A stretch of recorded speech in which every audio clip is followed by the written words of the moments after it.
Dillon, there's a video going around on social media with you and Kirby sharing a pregame message. What was he saying to you there?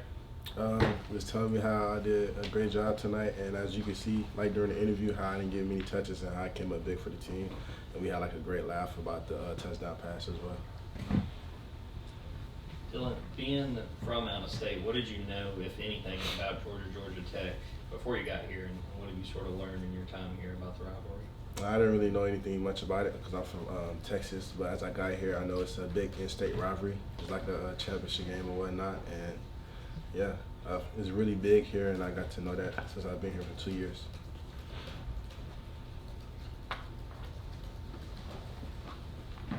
For a guy like yourself that's not from Georgia, when guys talk about this being a state championship, just what gets done to make it mean something to guys like you that didn't grow up in it necessarily? Well, first off, I want our seniors to leave here the right way. Being in Georgia Tech, Coach Smart did it as he was here, and I want our seniors to do that. And it's just a big thing for our team to go out there and beat a great team. So. Dillon, what's it like being in this offense where it seems like every week there's a different receiver who steps up, makes plays? Obviously, that was you on Saturday. But what's it like being in this offense where there's so many different receivers can step up and contribute in a big way? It's always fun and exciting, and it's a lot of great memories that we share. Any guy who does anything, we always here for our brothers each and every weekend. So. We talked to Malaki earlier. Obviously, the two of y'all are classmates. Just what impresses you the most about him? Because Kirby was saying yesterday that he looks at players that what they can do and what they can't do, and Malaki can do a lot, and there's not much that he can't do. Malaki is an elite player. When I first got here, he was always one of those guys that I looked up to because of his hard work. He's a very hard-working man, and he likes to get things done the right way. He don't want no easy cuts. As I was walking here, I had ran into him. He was like saying stuff, whatever. But yeah, he is definitely a great guy, and I can wait to see his future ahead. Saying stuff. Oh yeah, yeah, he was saying stuff like just being goofy, talking about the game or whatnot, the touchdown pass or whatever. So.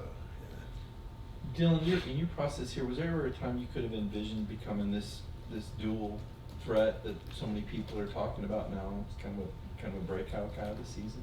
I'll say that I just keep my head down and work. Whenever they need me to step up to make plays or whenever my number's called, that's what I do. So I really didn't think too much about it, but when they need me, I'm just here to do my job. If I can follow up on that, what was the conversation? I mean, the moment when they came to you and said, "We need you." I know you'd done a little bit of running back, but when it became clear to you like this running back thing was really going to happen. It was like, they just called it in the game, and I was like, all right, bet, So I was like, all right.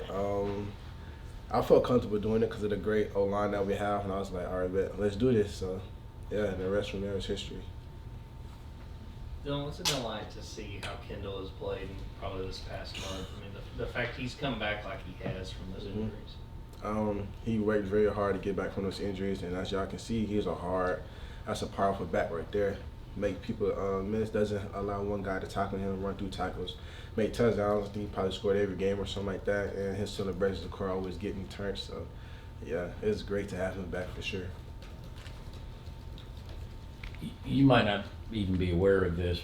Tell me if you are or not, but getting 1,000 yards receiving for an individual receiver has been a very difficult thing at Georgia. I think maybe only one guy's done it at this point. Even Brock hasn't been able to do it, and it's typically because Georgia distributes the ball in their offensive philosophy, 7, 8, 9 receivers. Are you aware of that? Are Georgia receivers aware of that? Is it a discussion, and like when recruits come through and people start talking about like, well, I'm never going to get 1,000 yards here. Do you guys explain about the team concept and kind of how it helps you guys win? This is a team where it takes everybody to win. I don't think guys come in and want to just have 1,000 yards. I don't really think it's always about that at the end of the day. I feel like everybody will come here to win championships and win games each and every year. We do best as we can to achieve that goal. Doesn't matter if you have like 500, 600 yards, you know, it doesn't matter as long as, you know, we winning. Like, it's a team effort at the end of the day, so, yeah. When Amarius was in here a while ago and told us he's got like 70% body fat. Coach was kind of bragging on him earlier. And, you see a guy that big, that athletic, just how impressed is that for somebody like yourself? You said who? About Amarius Mims. Oh, yeah, that's a big dude. I ain't gonna lie. Yeah. When I first got here, I was like, "Who is he?" And then I was like, "Hey, I love to, you know, have him like help the quarterback make the reads and stuff like that, get him all the time."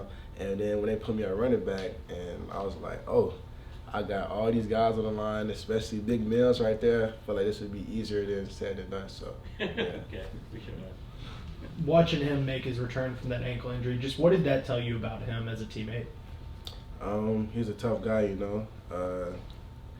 As you can see, I was going in the training room and whatnot, and I see him in there working hard, and I'm like literally every week I'm asking him, "Hey, you coming back this game? You coming back?" Like, I don't know, we'll see. And next thing you know, he surprised me, and then, hey, he's going back to do what he do. As you can see, him and Tate, they had a crazy block in the game. I was like, ooh wee, but yeah, so it was great to have Mills back for sure. Following up on the dual threat thing, kind of your new football world, do you see a lot of tape, and have you watched a lot of, you know, what Swift did here, or Kenny, or Cook, or are there any NFL guys that you've kind of looked at now that have that ability to do the things that you're able to do out of the backfield as well as lining up wide? Of course, Debo Samuel, Cordell Patterson, but especially Debo Samuel for sure. I watch him a lot. Like, if I watch an NFL team, I'm definitely watching the 49ers play because I really love Debo a lot. Like, a lot to the point, like, yeah. So, I'll definitely say Debo Samuel.